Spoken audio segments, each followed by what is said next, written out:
the day Kola found out none of his kids were his. Posted by his cousin, someone who saw it all. The day Kola found out none of his 3 children were biologically his, he didn't scream. He didn't shout. He didn't even cry. He just sat on the edge of his bed. Silent. Still. Like someone who just got told their whole life was a lie. I was there. I'm his cousin. We were raised like brothers. And honestly, I still don't know how he survived everything he went through. This story isn't something I'm writing for likes or attention. I'm sharing it because I've never seen pain handled with that much dignity. Kola was 12 when his parents died in a car crash on the old Ibadan road. They were coming back from a wedding. The car skidded off the road during a heavy rain. There were no survivors. He was the only child. Just like that, he became an orphan. He came to live with us in Osogbo. My mom, his aunt, tried her best. But nothing really filled that hole in him. He didn't talk much. He'd stare out of windows a lot. Or sit quietly while other kids played. But Kola had this thing, he never gave up.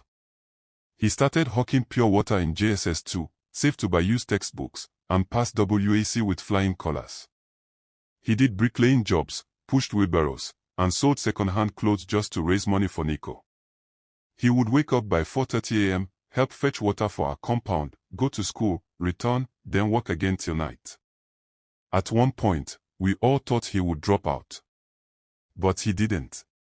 He got admitted into Lotech. That was a miracle on its own. A small NGO paid half his fees. The rest, he covered by working as a bus conductor on weekends and doing assignments for lazy students. After graduation, he didn't land a job immediately. He worked at a car wash. Slept in a kiosk for months.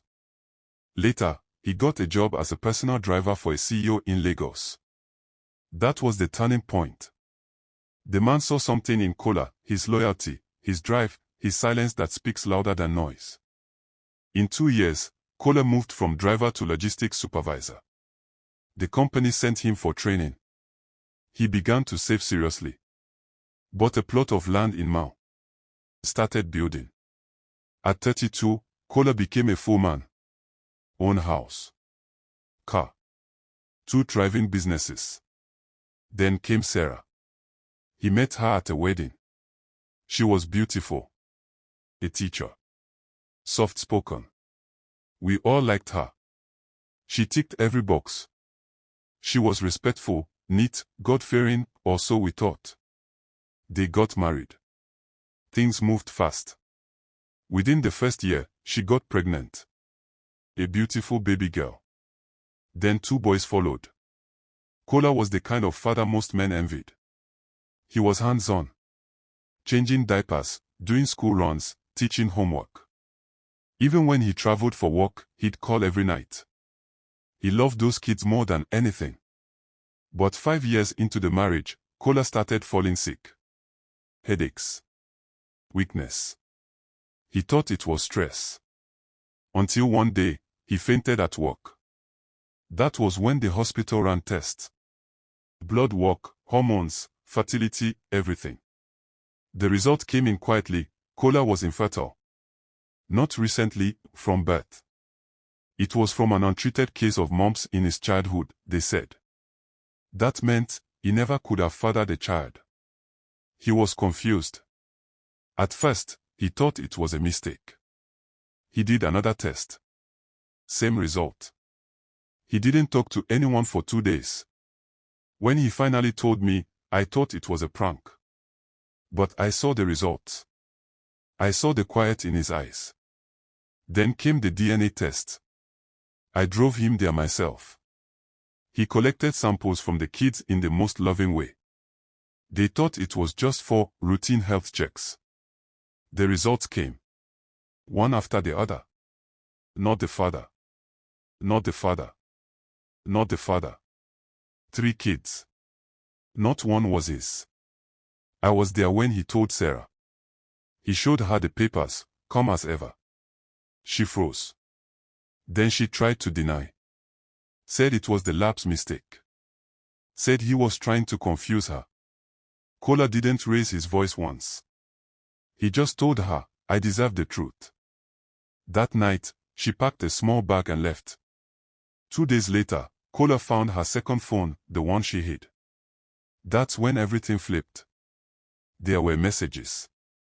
Audio notes. A man's voice, the real father of the children.